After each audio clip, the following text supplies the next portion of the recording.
Hey unpluggers, how you doing? Welcome back to another step on our journey. One of our Unplugged community members, Mark Reeves, he writes, 4 weeks sober, a new level of exhaustion has come over me. I'm exercising and eating right and drinking lots of water. I know I will get past this tired feeling and I'm committed to never drinking alcohol again. Okay, let's look at this. Firstly, well done on your commitment, Mark. That's 4 weeks of taking responsibility, keeping the alcohol out of your mouth, and of moving onwards and upwards. That's 4 weeks of choosing a better path, and that says a lot. Now let's unpack what some of the things that might be going wrong and how you can overcome this. First of all, what might be going wrong?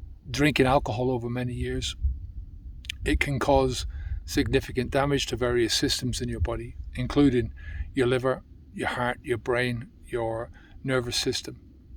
And when you stop drinking alcohol, your body begins to repair this damage.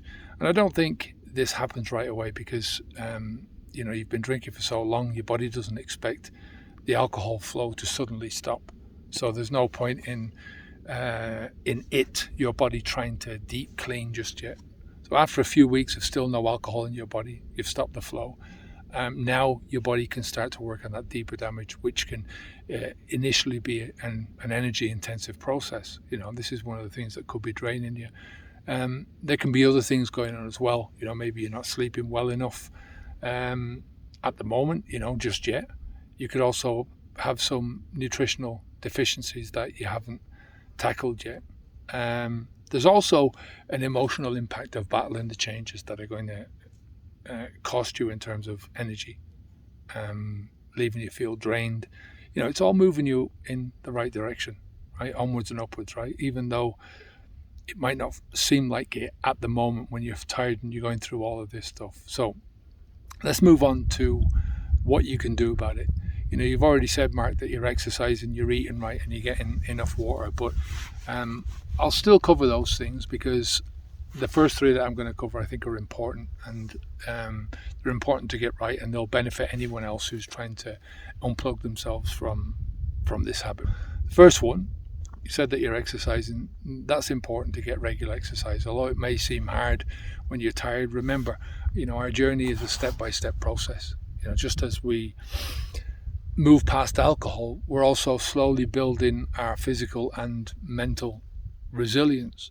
So, do something enjoyable.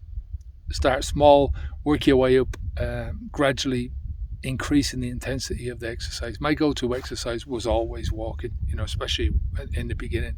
I did so much walking, I'm feeling it at the moment here in the mountains because I haven't done this for a while. But, I'll get there because I'll keep pushing myself until my body gives in, right? But look, the reward for pushing myself is this, I love it. Second is a healthy diet. As unpluggers, we stop putting this toxin into our bodies, right?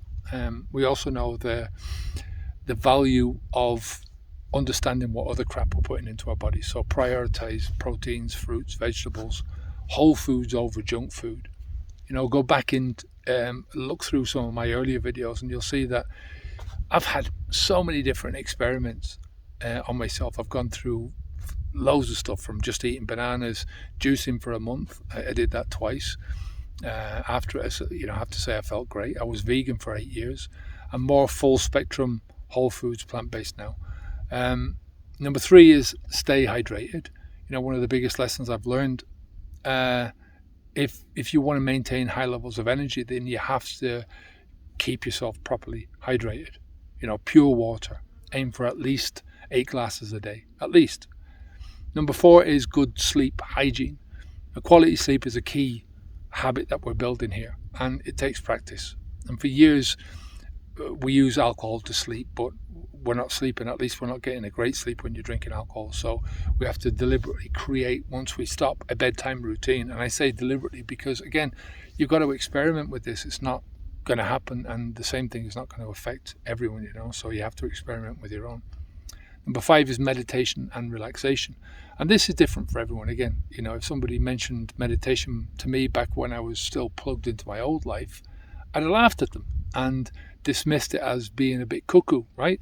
Now I've got a totally different opinion. I need meditation like I need fresh air, right?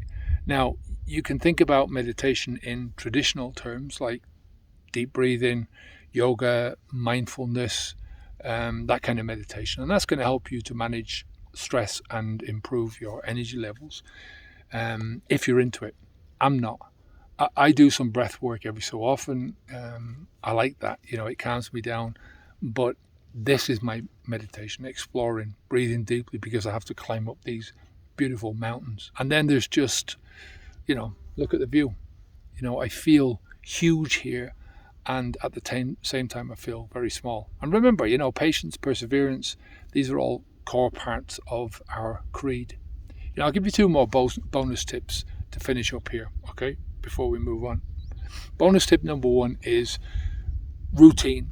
As part of our building new habits, sticking to a daily routine is really going to help you to build a sense of what's normal in your life and to reduce your anxiety about being unplugged from alcohol and staying that way. That's what we want. Routinely be able to relax, to chill, to enjoy yourself and to have fun, etc., etc., etc.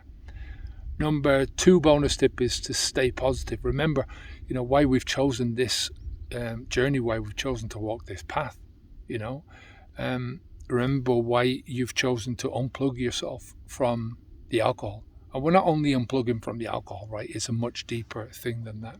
We're unplugging from the mindset of living a life where you have to poison yourself just to get some peace, to relax, do all those other things. No, we're not going to do that anymore. So every day you live your life without these poisons, every day where you choose to live a healthier and happier mental framework, you're slowly unplugging yourself from the bullshit notion that you ever had to do that you had to celebrate anything like that. So celebrate your small victories. Remember, every step away from alcohol is a step towards a better life. So feeling tired or drained or spent or exhausted or whatever you want to call it, feeling fatigue during those early stages of this journey is always going to be normal.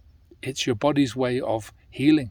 It's your body's way of adjusting to being disconnected from the bullshit of alcohol.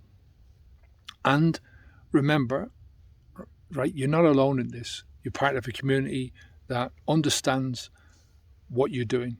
We understand why you're doing it. And most of the members of this community, all of them, are going to support you in this journey until you have completely unbolted yourself from this demented thinking. We're all committed to walking this journey together. Our beginner's guide is still free at the moment. It's just a short starter course that will help you to see that you're capable of doing this. Click on the link in the description below if you're on YouTube. I think if you're on Twitter, it's above the video. Anyway, keep going. Keep those steps going. Keep the alcohol out of your mouth. And remember, onwards and upwards. See you in the next step of our journey. Take care of yourself. Bye now.